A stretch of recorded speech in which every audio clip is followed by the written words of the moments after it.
പ്രചാരണം ഫിനിഷിംഗ് ലൈനിലേക്കാണ്. ഷാഫി പറമ്പിലിന് ചെറു കേന്ദ്രങ്ങളിൽ പോലും വലിയ ജനപങ്കാളിത്തമാണ്. ഈ ആളും ആരവവും ആവേശവും എല്ലാം വോട്ടായി മാറുമോ? ഇല്ലെങ്കിൽ ഇതിൽ ആരവത്തിൻ്റെ ആവശ്യം വരുന്നില്ല.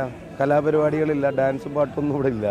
ഇവിടെ ആളുകൾ ഞങ്ങൾ പറയുന്ന രാഷ്ട്രീയം കേൾക്കാനും ഞങ്ങളോട് സംവദിക്കാനുമാണ് വരുന്നത്. അതിപ്പം ഒരു സെൻട്രലൈസ്ഡ് ഇവൻറ്റ് മാത്രമല്ലല്ലോ. ഇപ്പോൾ താങ്കൾ പറഞ്ഞ ചെറു കേന്ദ്രങ്ങൾ കറക്റ്റായ വാക്കാണ് ഉപയോഗിച്ച്. അപ്പോൾ അവിടെ ആളുകൾ വരുന്നുണ്ടെങ്കിൽ അത് ആളുകളുടെ ഒരു ഇഷ്ടം കൊണ്ട് വരുന്നതാണ്. അതിപ്പം സമയത്ത് രാത്രി 2 മണിക്കും 3 മണിക്കൊക്കെ പരിപാടിയിൽ ആരെങ്കിലും നിർബന്ധിച്ച് കൊണ്ടുവരാൻ പറ്റിയ സമയമാണോ? അപ്പോൾ ആളുകൾക്ക് ഇഷ്ടമുള്ളത് കൊണ്ട് അവർ വരുന്നതാണ്. അത് വോട്ട് ചെയ്യാനല്ലാതെ മറ്റൊരു തരത്തിലാണ് ഇഷ്ടം എന്നോട് പ്രകടിപ്പിക്കേണ്ട ഒരു ആവശ്യം വരുന്നില്ലല്ലോ. ഉറപ്പായിട്ട് വോട്ടാവും. മറ്റു മണ്ഡലങ്ങളില്ലാത്ത ചില വിഷയങ്ങൾ, ബോംബ് സ്ഫോടനം, സോഷ്യൽ മീഡിയ അറ്റാക്കൊക്കെ വളരെ സജീവ ചർച്ചയായി നടന്ന മണ്ഡലമാണ്. ഏറ്റവും ഒടുവിൽ അശ്ലീല വീഡിയോയുമായി ബന്ധപ്പെട്ടും ചർച്ചകൾ നടക്കുന്നു. താങ്കൾ സ്ഥാനാർത്ഥിക്ക് വക്കീൽ നോട്ടീസ് കൊടുത്തു. അങ്ങനെ ഒരു വീഡിയോ ഉണ്ട് എന്ന് ഉറപ്പിച്ച് പറയുകയാണ് CPM സംസ്ഥാന സെക്രട്ടറി. അതിൻ്റെ അർത്ഥം അങ്ങനെ ഉണ്ടെന്ന് സ്ഥാനാർത്ഥിയെ കൊണ്ട് പറയിപ്പിച്ചത് പാർട്ടി തീരുമാനമാണെന്നുള്ളതാണ്. ഞാനല്ലാതെ വ്യക്തിപരമായിട്ട് ഞാൻ മറ്റേ എതിർ സ്ഥാനാർത്ഥി ഉൾപ്പെടെയുള്ള ആളുകൾ ഞാൻ ആരെയും വ്യക്തിപരമായിട്ട് കുറ്റം പറയാൻ ആഗ്രഹിക്കുന്നില്ല. എന്ന് വെച്ചാൽ ഇല്ല എന്ന് ബഹുമാനപ്പെട്ട എതിർ സ്ഥാനാർത്ഥി പറഞ്ഞിട്ട് പിറ്റേ ദിവസം പത്രസമ്മേളനം നടത്തിയിട്ട് ഉണ്ടെന്ന് പാർട്ടി സെക്രട്ടറി പറയുമ്പോൾ അതെന്നെ ഒന്ന് ഡിഫെയിം ചെയ്യാനുള്ള ഒരു പാർട്ടി തീരുമാനമാണെന്നുള്ളത് അതോടെ ക്ലിയറാണ്. പക്ഷെ അത് യാഥാർത്ഥ്യമല്ല എന്ന് വടകരയിലെ ജനങ്ങൾക്കും കേരളത്തിലെ ജനങ്ങൾക്കും മനസ്സിലായിട്ടുണ്ട്. CPM പ്രവർത്തകർക്ക് പോലും അത് മനസ്സിലായിട്ടുണ്ട്. അതായത് കൃത്യമായ അജണ്ട വർക്കൗട്ട് ചെയ്തതാണ്.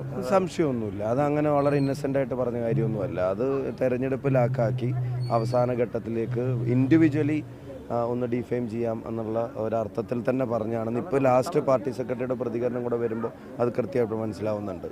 പോലീസ് അന്വേഷിച്ച് കേസുകളൊക്കെ എടുക്കുമ്പോൾ അതിനകത്ത് യൂത്ത് കോൺഗ്രസ് പ്രവർത്തകരുണ്ട്, യൂത്ത് ലീഗ് പ്രവർത്തകരുണ്ട്. സോഷ്യൽ മീഡിയയിൽ അങ്ങനത്തെ ആവശ്യമില്ലാത്ത ഇടപെടൽ ആരും നടത്തിയിട്ടുണ്ടെങ്കിലും കേസെടുത്തോട്ടെ. ഞങ്ങൾ ആരും എന്നെ തടസ്സം നിൽക്കുന്നില്ലല്ലോ, സംരക്ഷിക്കുന്നുമില്ലല്ലോ. കേസെടുക്കാൻ പാടില്ല, കേസെടുക്കുന്നു എന്ന് പറഞ്ഞിട്ട് ഞങ്ങൾ ആരെങ്കിലും സ്ഥാനാർത്ഥി ഉൾപ്പെടെ ഞാൻ ആരെങ്കിലും അവിടെ പ്രതിഷേധ മാർച്ചിന് പോയോ? പക്ഷെ പ്രശ്നം അത് വൺ വേ ട്രാഫിക് ആവരുത്.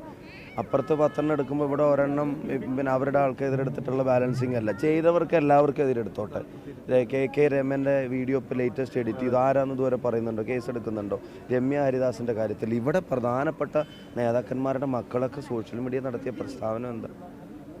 ജയരാജൻ സോഷ്യൽ മീഡിയയിലിട്ട പോസ്റ്റ് എന്താ? ഉത്തരവാദിത്തപ്പെട്ട ആളുകൾ എന്നിട്ട് എന്താ നടപടി ഉണ്ടാവണം? നടപടി എല്ലാവർക്കും എതിരുണ്ടാവട്ടെ എന്നാണ്. താങ്കൾ അയച്ച വക്കീൽ നോട്ടീസിന് എന്തെങ്കിലും മറുപടി കിട്ടിയോ? ഇല്ല, കിട്ടിയതായിട്ട് അറിവില്ല. ഞാനൊന്നും കൂടെ ചോദിക്കാൻ വക്കീലിനോട്. മാപ്പ് പറയണമെന്ന ആവശ്യത്തിൽ ഉറച്ചു നിൽക്കുകയാണ്. അത് അങ്ങനെ അതും നത്തിങ് പേഴ്സണൽ. പക്ഷേ ഇല്ലാത്തൊരു വീഡിയോയുടെ പുറത്ത് എനിക്ക് ഉമ്മയില്ലേ എന്നൊക്കെ ചോദിക്കുമ്പോൾ അങ്ങനെ ഒരു എലക്ഷൻ ജയിക്കാൻ വേണ്ടി എന്തെങ്കിലുമൊക്കെ പറഞ്ഞോട്ടെ. പക്ഷേ അങ്ങനെ പറയേണ്ട ഒരു കാര്യമല്ലല്ലോ ഇത്. അതുകൊണ്ട് അയച്ചാൽ എനിക്ക് നത്തിങ് വ്യക്തിവൈരാഗ്യം ആരോടും ഇല്ല. ഒറ്റ കാര്യം കൂടെ അല്ല, അത് ലീഗലി അതിൻ്റെ പ്രൊസീജിയർ എന്താണോ അതനുസരിച്ച് നടക്കും. പോളിംഗ് ബൂത്തിലേക്ക് ഇനി മണിക്കൂറുകളാണ്. ഏറ്റവും അവസാനത്തെ ഒരു പ്രതീക്ഷ എങ്ങനെയാണ്? തികഞ്ഞ പ്രതീക്ഷ, നല്ല ആത്മവിശ്വാസം, ഒട്ടും അഹങ്കാരമില്ല.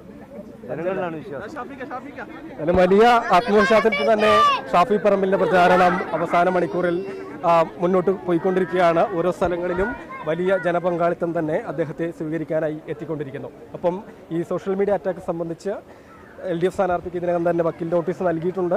അത് പാർട്ടിയുടെ CPMന്റെ കൃത്യമായ അജണ്ടയുടെ ഭാഗമായി നടപ്പാക്കിയതാണ് എന്നാണ് ഷാഫി പറമ്പിൽ മാതൃഭൂമി ന്യൂസിനോട് പ്രതികരിക്കുന്നത്.